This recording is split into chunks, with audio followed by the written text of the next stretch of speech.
तो यहाँ पे आप टेलीग्राम पे ज्वाइन हो जाइए, लिंक आपको डिस्क्रिप्शन में मिल जाएगा। एंड आगे अच्छे प्रॉफिट ऐसे ही मिस ना हो, इस वजह से टेलीग्राम में ज्वाइन हो जाइए, लिंक आपको डिस्क्रिप्शन में मिल जाएगा। तो आज के इस वीडियो में हम बात करेंगे बीएससी एंड सीडीएसएल कंपनीज के बारे में, क्या व्यू रह सकता है आगे के लिए, वो इस वीडियो में हम डिटेल में समझने की कोशिश करेंगे। बीएससी की बात की जाए तो धीरे धीरे करके स्टॉक्स रिकवरी की तरफ हमें जाते हुए नजर आ रहा है। 2.5% की तेजी हमें देखने को मिल चुकी है। एंड जो रिसेंट वीडियो था, लास्ट वीडियो, वहां पे मैंने आपके साथ एक अपडेट शेयर भी किया था कि बीएससी के कुछ इंपॉर्टेंट लेवल्स है। रिस्क की जो ट्रेडर्स होते हैं उनके लिए एक अलग स्ट्रेटजी होती है, क्योंकि देखिए हर ट्रेडर्स के लिए सेम स्ट्रेटजी नहीं हो सकती है। किसी की रिस्क कैपेसिटी अलग होती है, किसी की रिस्क कैपेसिटी कम, किसी की ज़्यादा, तो उसके अकॉर्डिंग सबकी अलग अलग स्ट्रेटजी होती है, जो कि मैंने आपके साथ लास्ट वीडियो में आपके साथ शेयर किया भी था। आज की बात की जाए तो 2% की तेजी, 2.5% की, एंड रिसेंटली कुछ दिनों से बीएसई में एक अच्छा स्ट्रेंथ देखने को मिला है। क्या ये एक बड़े रिवर्सल का संकेत है? तो वो इस वीडियो में हम समझने की कोशिश करेंगे। लेकिन वीडियो में आगे बढ़ने से पहले अभी तक अगर आप हमारे टेलीग्राम चैनल, देखिए दोस्तों, बीएससी में क्या पॉजिटिव है क्या नेगेटिव है वो समझना यहाँ पे काफी ज्यादा जरूरी है। सबसे पहले अगर मैं पॉजिटिव फैक्टर्स की बात करूं तो यहाँ पे आपको देखने को मिलेगा कि बीएससी जो है वो एक अच्छा खासा मोनोपोली स्टॉक्स आपको देखने को मिलेगा। मतलब कि एनएससी के बाद बीएससी के अंदर ऑप्शन ट्रेडिंग की शुरुआत होती है। एंड ऐसे में यहाँ पर जो है बहुत सारे लोग ऑप्शन ट्रेडिंग की तरफ शिफ्ट भी होते हैं बीएससी में। तो इसी वजह से बीएससी का बिजनेस भी अच्छा खासा इंप्रूव हुआ। आप देखेंगे तो रेवेन्यू भी कंटिन्यू कंपनी का ग्रो किया है, कंपनी के प्रॉफिट्स भी यहाँ पे कंटिन्यू हमें ग्रो करते हुए नजर आए। एक और पॉजिटिव ट्रिगर ये है कि एमएससी इंडेक्स के जो डेरिवेटिव्स है वो भी बीएससी के ऊपर हमें लिस्ट होते हुए नजर आएंगे। मतलब वहां पे भी बीएससी का एक अच्छा खासा बिजनेस जो है वो ओपन हो सकता है। तो ये भी एक पॉजिटिव ट्रिगर है। लेकिन नेगेटिव क्या है? नेगेटिव ये है कि बीएससी में जैसे मान लो एक होता है ना कि कोई कंपनी जब बहुत बड़ी बन जाती है तो उसके बाद छोटी सी ग्रोथ भी उसके लिए बड़ी होती है।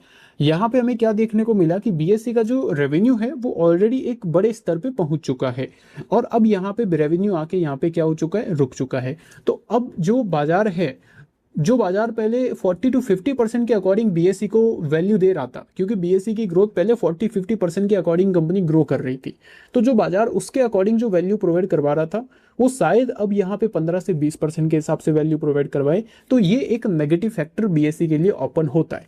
दूसरा जो एक नेगेटिव पॉइंट है वो ये है कि यहाँ पे जो सेबी ने अभी के टाइम कैश का सिस्टम लेके आया है, इसकी वजह से एफ एंड ओ वॉल्यूम के अंदर यहाँ पे हमें ड्रॉप देखने को मिला है। एंड ये एक नेगेटिव पॉइंट बीएससी के लिए क्रिएट होता है। जैसा कि यहाँ पे आप देख सकते हो, न्यूज में आपको देखने को मिलेगा कि एनएससी डेरिवेटिव्स टर्नओवर जो है वो यहाँ पर हमें लो होते हुए नजर आया है। एनएससी डेरिवेटिव्स टर्नओवर जो है वो यहाँ पे ड्रॉप कर चुका है। 67,000 करोड़ का यहाँ पर जो है हमें टर्नओवर देखने को मिला है। बट ये यहाँ पर दिसंबर के मुकाबले अगर देखा जाए तो काफ़ी ज़्यादा हमें यहाँ पर कम देखने को मिलता है। मेन पॉइंट की अगर देखा जाए तो सबसे इंपॉर्टेंट पॉइंट कि भाई जो प्रेशर आ रहा है वो यहाँ पे हायर ट्रेडिंग कॉस्ट की वजह से प्रेशर देखने को मिल रहा है। आरबीआई फंडिंग की तरफ से यहाँ पे प्रेशर आ रहा है ऑप्शंस ट्रेडिंग से रिलेटेड। तो ये एक नेगेटिव पॉइंट यहाँ पे क्रिएट होता है। दूसरी तरफ जो यहाँ पे क्लोजिंग ऑक्शन, उसमें यहाँ पर दिक्कतें हैं। सबसे बड़ी दिक्कत यहाँ पे क्लोजिंग ऑक्शंस की ही है, क्योंकि देखिए यहाँ पे मेनली ऑप्शंस जब सेलिंग होती है उसके अंदर बड़ी प्लेयर्स आते हैं। और ऐसे में हमें क्या देखने को मिलता है कि कल जो परसों यहाँ पर बीएससी की एक्सपायरी हुई थी सेंसेक्स की, उसमें हमें देखने को मिला कि भाई जो 10-15 रुपए के जो ऑप्शंस प्रीमियम थे वो 200 के लेवल्स पे गए। 5-5 रुपए के ऑप्शंस, 2-2 रुपए के ऑप्शन प्रीमियम जो है वो सिर्फ 5 मिनट के अंदर 200-250 के लेवल्स पे गए। ऐसे में यहाँ पे ऑप्शन बायर के तो मजे, लेकिन जिसने सेल किया है, ऑप्शन सेलिंग की है, उसको बहुत तगड़ा नुकसान का सामना यहाँ पे करना पड़ा। तो यही मेन पॉइंट होता है कि यहाँ पर जब ऐसा होता है हायर लेवल का मैनिपुलेशन, तो बाजार से धीरे धीरे करके बाजार से पब्लिक जो है वो एग्जिट करना शुरू करती है। तो ये मेन पॉइंट कि भैया जो कैश ऑप्शंस यहाँ पे लेके आए हैं, इसकी वजह से कहीं ना कहीं ऑप्शंस मार्केट के ऊपर जो है इम्पैक्ट पड़ रहा है। ये एक नेगेटिव फैक्टर जो है वो यहाँ पे क्रिएट करता है। तो देखिए कैश का जो दिक्कत है वो अगर आने वाले कुछ टाइम में हावी हो जाता है तो चीज़ें थोड़ी सी नेगेटिव हो सकती है। ये बात आपको ध्यान रखनी है जो लोग लॉन्ग टर्म का सोच रहे हैं उनके लिए। क्योंकि पहली बात तो बीएससी ऑलरेडी एक अच्छे लेवल्स पे अपना बिजनेस फैला चुका है।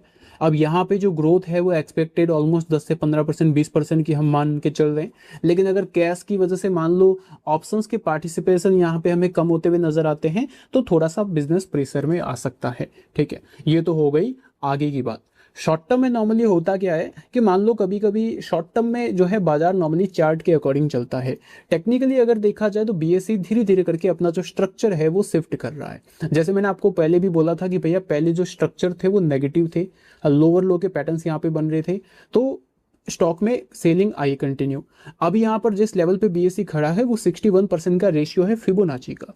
61% रेशियो से नॉर्मली हमें क्या देखने को मिलता है कि एक पुल बैक या बाउंस हमें देखने को मिल जाता है, और उस बाउंस के अंदर अगर स्ट्रक्चर बुलिश हो जाता है तो हमारे लिए अच्छी बात है। तो अभी के टाइम अगर बात की जाए बीएसई में, तो सबसे इंपॉर्टेंट जो मैंने आपके साथ लेवल्स आपके साथ शेयर किया था वो ये है कि भैया यहाँ पे अगर मैं स्ट्रक्चर की बात करूँ तो मैं इसको हटा देता हूँ एक बार, देन हम यहाँ पे आएंगे 2 आवर टाइम फ्रेम कैंडल्स के अकॉर्डिंग।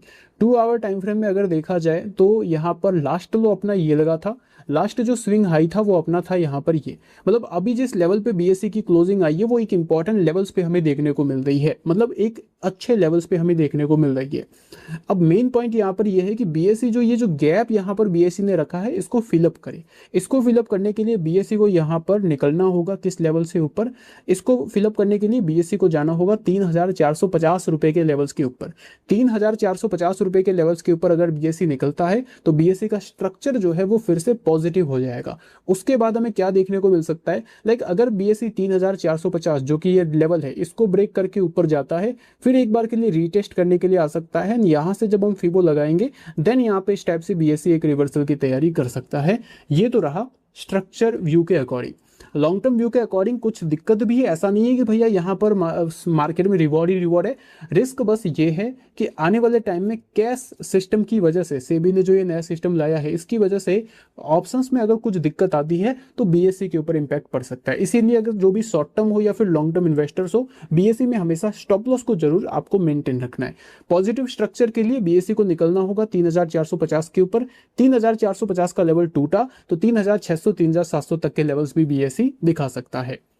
नेक्स्ट हम बात करेंगे सीडीएसएल कंपनी के बारे में। कुछ कमेंट्स आए मेरे पास कि भैया सीडीएसएल तुमने तो बोला था, स्टॉक तो गिर गया। भाई कहाँ बोला था हमने जो लेवल्स आपके साथ शेयर किए थे वो थे यहाँ पे 1,270 रुपए का लेवल। 1,270 रुपए के लेवल्स पे सीडीएसएल में हम अभी भी बैठे हुए हैं, और अभी भी हम यहाँ पे 12 से 13% ग्रीन में। अब तुम अगर 1,450 1,430 रुपए के लेवल्स पे सिर्फ तेजी को देख के ले रहे हो तो भैया वो तो तुम्हारी गलती है। क्यों? क्योंकि तुम फोमो के अंदर एंट्री ले रहे हो। तुम सिर्फ इंस्टाग्राम से रील देख के आए हुए हो कि भैया स्टॉक मार्केट में आते ही हम करोड़पति बन जाएंगे। ऐसे नहीं होता है, चीजें समझनी पड़ती है। सीडीएसएल में यहाँ पर क्या व्यू है मेरा, चलिए मैं आपको समझाता हूँ।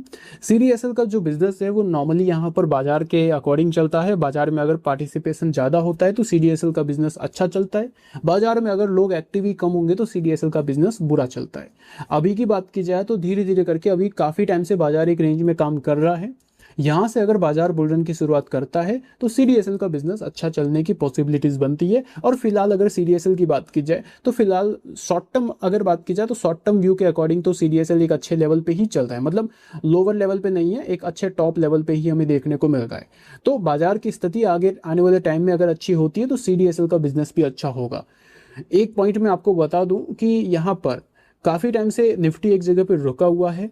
नेक्स्ट ईयर बजट भी आने वाला है, चीज़ें अगर थोड़ी सी पॉजिटिव होती है तो बाजार एक अच्छी मोमेंटम की शुरुआत यहाँ पे कर सकता है। एक यहाँ पर एक और इम्पॉर्टेंट पॉइंट है, सीडीएसएल की बात की जाए तो सीडीएसएल में हमें क्या देखने को मिल रहा है कि भैया इसका जो लॉन्ग टर्म विजन है वो अच्छा ही है, क्योंकि आने वाले टाइम में बाजार में नई पब्लिक आनी तय है। ठीक है, अभी तो सिर्फ 5-6% 7-8% लोग ही 10% 7-8% लोगों की डीमेट अकाउंट्स है एंड उनमें से 3-4% लोग ही एक्टिव है, उतने भी नहीं है। जब बाजार एक अच्छी तेजी दिखाएगा तो मल्टीपल्स लोग यहाँ पे एक्टिव होंगे।